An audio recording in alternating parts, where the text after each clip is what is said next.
So hi guys, and welcome back to another video. So today's video will be about how people are treated badly due to the fact that they have the same condition that I have, endometriosis.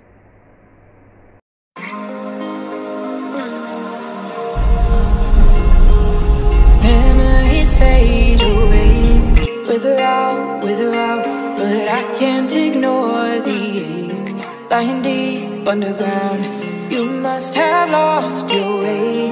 Look around, all we can do now is pray. Make it count.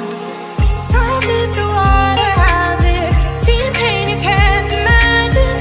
These days you take for granted, we fought eyes so you could have them. This truth you hold for ransom, buried beneath the static. Don't doubt the heart is damaged, light is cold and love is tragic.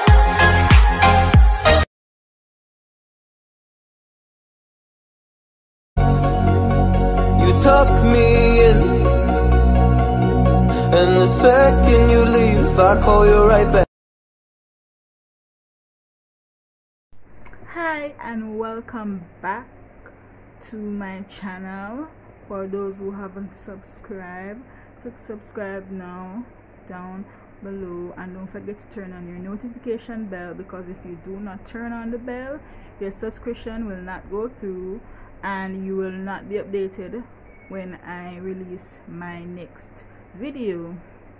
Alright, so today's video is going to be a video about people who have my condition, endometriosis, and other conditions such as bowel related conditions, how they are treated badly, instances and incidents where they were treated unfairly or badly due to their condition and persons not understanding what they are going through.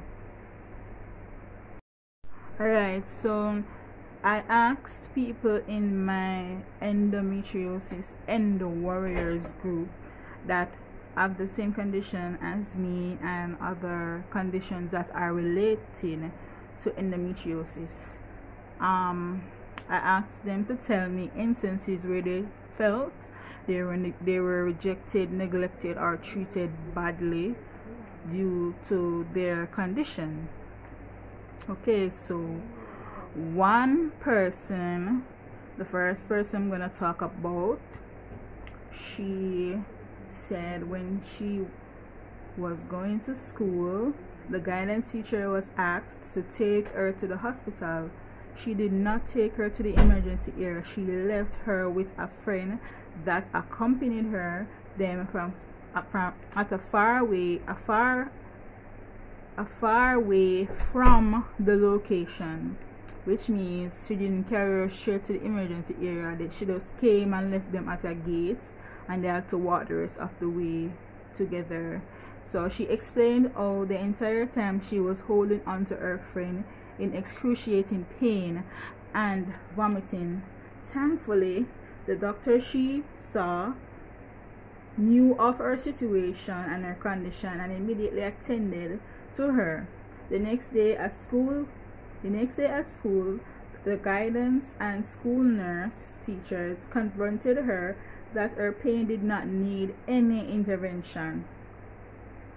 Alright, so the first thing is I'm happy that her friend was with her, and I can relate to this instance because I have been battling my pain throughout the entirety of high school, and I didn't want to tell anyone because I thought they would understand how much pain that I am in. Probably think, oh, it's just normal cramps I'm having and I'm being dramatic. Yeah, so I kind of understand her, what she's saying. And this wasn't when she was a teenager. It seems that she was going to teachers college or something, so she was, you know, probably past teenage years. I'm sure if the pain wasn't excruciating, then she could have managed. I mean, women are very strong, and endometriosis is a wicked and terrible pain. Alright, so this is a younger person that joined our group recently. So she said at age 16, due to her bad periods, a doctor was convinced that she was having a miscarriage even though she wasn't sexually active. So alright, this is what I hate. You're a professional. If you don't know what is wrong with the person, do not make assumptions. Do not pretend like you know how it feels. So just because the person is having a heavy bleed, you assume that they're sexually active and they were pregnant at 16 and is having a miscarriage. So let me continue. This is another endo warrior from the group, of course. She was telling a female doctor about her bad periods. I think this is the same person that said the doctor was convinced she was having a miscarriage. So she was telling a female doctor about her bad periods and how she would block out, and the doctor said that that was normal. How can passing out be normal? I'm sure that a women have their periods all the time and they don't pass out. Yes, there's an occasional 1 and 2 where it's a really bad one and it might affect them, but having it constantly where you're passing out, no. So she said she basically passed out due to the excruciating period pain, so the doctor didn't even examine her properly. So ladies, do not let anyone tell you that your pain is normal. Excruciating pain is not normal unless you are giving birth. No. Okay? Another individual said at one point her own family was tired of her, and I can understand why she says that, because it's like we're not getting better. The pain is just there. For me, the pain is every day, and for some people it might be just while they're ovulating and while they're having their cycle. Some women say only idiot men walk away if their partner is sick, and that means they weren't worth it in the first place. I do agree. Usually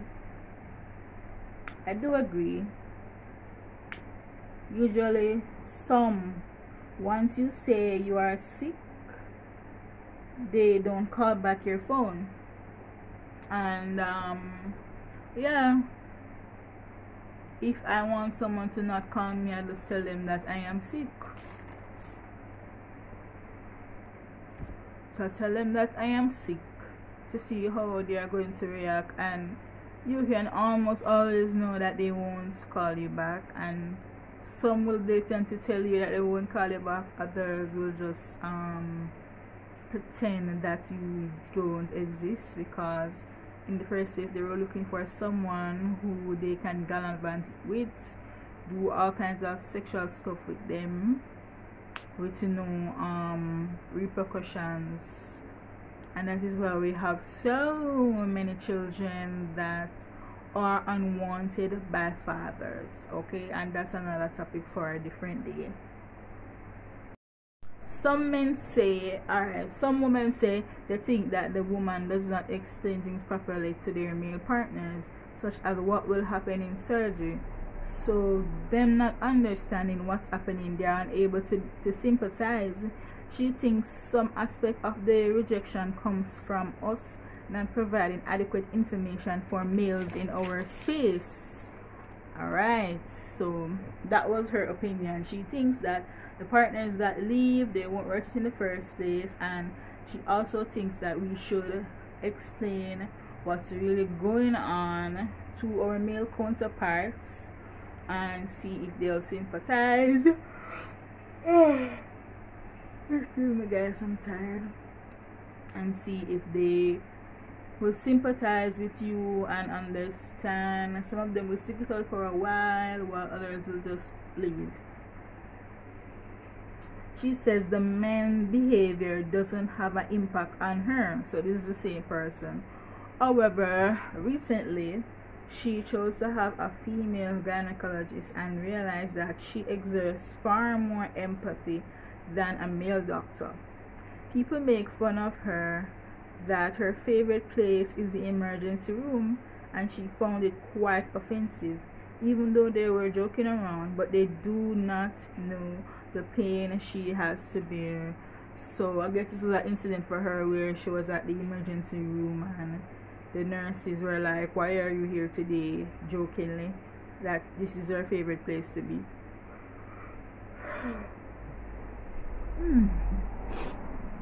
Alright, so that one hit the nail on the head.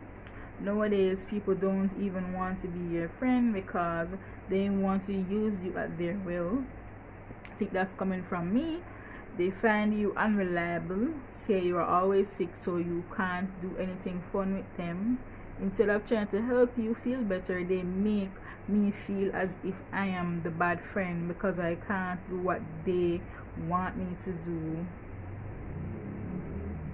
From a man hears that you are sick, the question is going to be, so the first question is going to be, it affects your sex life. So that's normally the first questions they ask when they hear that you're sick. They ask you if it affects your sex life. And from you say yes, if he even calls you back, it will be in the friend zone, or he does still wants to have sex with you and leave. He doesn't really care that you are sick. He just keeps on bringing up sex with you until he gets what he wants. It's gonna more than likely be your worst experience because there's no feeling there. You're just vagina in that incident. If you decide that okay, you're gonna surrender your body to this person, no. From they give you a bad vibe from the start, be careful. After that, he either ghosts you or ignore you. In block your number, you don't hear back from him. So it will be like that they fell off the face of the earth because there will be no trace of them. Most times they even tell a wrong name and give you wrong information. Then you realize you didn't even know anything about him, as in where he lives, his family, where it comes from. You realize that he didn't tell you any of these things. For me, I would have asked all those things from the beginning and he probably would have lied. That's the only way I wouldn't know. If he has a wife and children, if he has HIV, you don't know any of those things, so don't get involved, please. Ladies, be smart. Don't go dashing your coochies all over, okay? It's not worth it. Also, don't hurt yourself in the process to please any man. If he's hurting you during intimacy, tell him to stop. If he doesn't stop, kick him off of you. Of course, fight your way. Tell him to stop, get off. It's your body, protect it. Don't put yourself through more pain. Self-love is the best love you can have. Counseling can help if you think you are suffering from depression. Counseling helps me a lot to cope during my university years. Counseling was bomb for me. I had a really good counselor. She was understanding. I could talk about anything with her. I actually had an incident recently where I met this man and he was gonna hook me up with his client that does makeup, and I told him that I wanted the exposure so people could know that I'm also a makeup artist and I could at least be a second option if she is busy. The man proceeds to tell me that okay, after he hears that I am not 100% healthy, I'm not the usual girl that gallivants all over, dashing myself all about the place. He's like, oh, I'm gonna call you back, and he didn't call back. Then one morning I wake up and I see this message. No offense, but now that I hear that you're sick, I don't think I can help you. I cannot help you. you don't know anything about me, pertaining to my illness. You just decide to say you cannot help me, then you get me. That hurts, because I do makeup and I do it professionally. I do it for people. I do it on myself. I have my 1 and 2 clients, but business has been slow, COVID and everything. But the fact that you're gonna say no offense right before you insult me is best you didn't say anything. But I'm glad that he told me that he no longer wants to help me, and now I know that I can't count on him to get any clients for me. So I'm just gonna continue to do my thing, and I wish everybody a healthy life. I have so many things doing, and I'm trying my best to cope with my situation. I'm doing a lot of blood tests, CT scan, all those stuff I have to get done. So guys, please help me reach to 1,000 subscribers. I am gonna do a video on what I eat in a day based on the diet for my condition, and other videos, so just look out for those. Alright guys, thank you so much for watching. Please share and make it aware that endometriosis is real. Alright guys, if you don't know what endometriosis is, you can check out my previous videos. Okay, look down in the description box and you will see those. Then you can know everything that's going on if you missed anything. Alright, share my video, get me to 1,000 subs. It will help me a whole lot, because I have a lot of things coming up to do, surgery, a lot of stuff, so I need the support. Alright guys, thank you so much for watching, and I'll chat with you guys in my next video. Ciao.